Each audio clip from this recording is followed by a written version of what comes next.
हाय दोस्तों, कैसे हैं आप सभी। उम्मीद करता हूँ सभी काफ़ी बढ़िया होंगे और आपकी एंजाइटी धीरे धीरे सही हो रही होगी।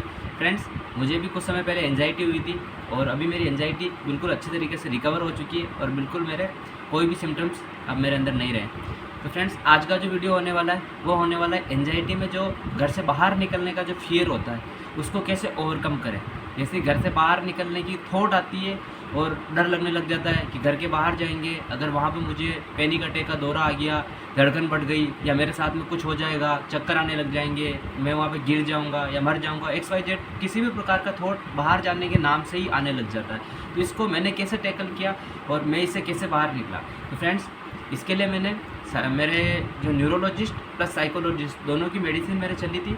उसके अलावा मैंने धीरे धीरे करके एक्सपोजर बढ़ाया, इन द सेंस जैसे कि पहले मैं बाहर पढ़ता था, तो जब मेरे को फर्स्ट टाइम पैनिक अटैक आया था तो मैं वहाँ से बिल्कुल घर पे आ गया था, क्योंकि इतना डरावना और हॉरिबल एक्सपीरियंस होता है। मैं तैयारी कर रहा था, प्रिपरेशन कर रहा था गवर्नमेंट जॉब की, तो मैं घर पे आ गया।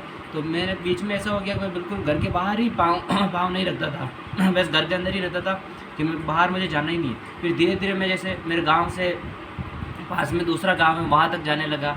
ऐसे करके मैंने धीरे धीरे फिर मैं पास में हमारे ज़िला है तो वहाँ पे अकेला जाने लगा, या फिर बस में बैठने पे जो धड़कन बढ़ती थी वहाँ बस में बैठ के जाने लगा अकेला। उसके साथ ही फ्रेंड्स, मैं हॉस्पिटल भी अकेला जाने लगा। बाकी मैं पहले जब हॉस्पिटल जाता था तो मेरे भाई को मैं हमेशा साथ में ले जाता था, ताकि अगर मेरे साथ वहाँ पर कुछ भी होता है तो वो वहाँ पे मेरे साथ में रहेगा।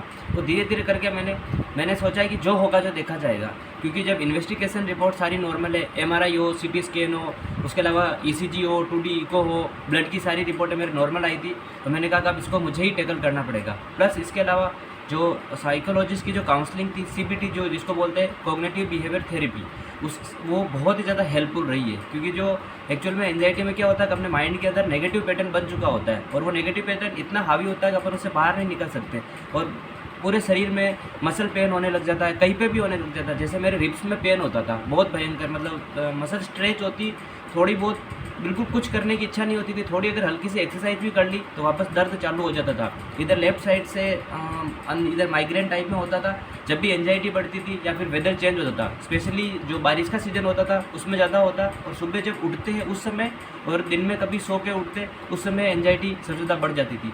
तो आप धीरे धीरे फ्रेंड्स एक्सपोजर पे काम कीजिए। जैसे मुझे शमशान घाट में मतलब जाने में डर लगता था, कोई मर जाता था तो, या फिर बाद में ऐसे जो वीडियो होते हैं, चाहे कोई एक्सीडेंट के वीडियो हो या किसी हर इंसान को किसी भी प्रकार की एंजाइटी हो सकती है। जैसे किसी को सोशल एंजाइटी हो सकती है, किसी को अलग अलग प्रकार की एंजाइटी होती है। तो मुझे क्लिनिकल एंजाइटी थी, प्लस मुझे जैसे किसी की न्यूज़ सुनता मैं वो डेथ हो गई उसकी, तो उससे बहुत ज़्यादा एकदम पैनिक हो जाता, वापस हार्ट बीट बढ़ना और ये होने लग जाता।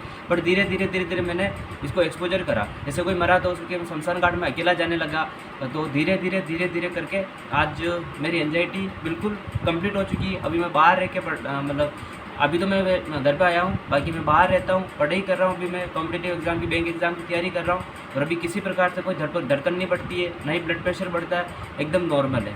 आई होप आपको वीडियो अच्छा लगा होगा, ठीक है। बाकी आप लोगों के और कोई भी और एक कमेंट आए थे कि क्या साइकोलॉजिस्ट की या फिर न्यूरोलॉजिस्ट की मेडिसिन खाने से कोई सेक्सुअल प्रॉब्लम होती है क्या। तो फ्रेंड्स, मेरे साथ में ऐसा कुछ नहीं हुआ था। हाँ, स्टार्टिंग से मुझे UTI की प्रॉब्लम थोड़ी रही थी, बार बार ऐसा लगता था जैसे कि पेशाब आ रहा हो, यूरिन आ रहा हो। बाकी ऐसा और कोई प्रॉब्लम नहीं होती, क्योंकि डॉक्टर आपको मेडिसिन देता है तो उस पर तो अपन को बिलीव करना ही पड़ेगा। मिलते हैं नए वीडियो में। Thank you so much.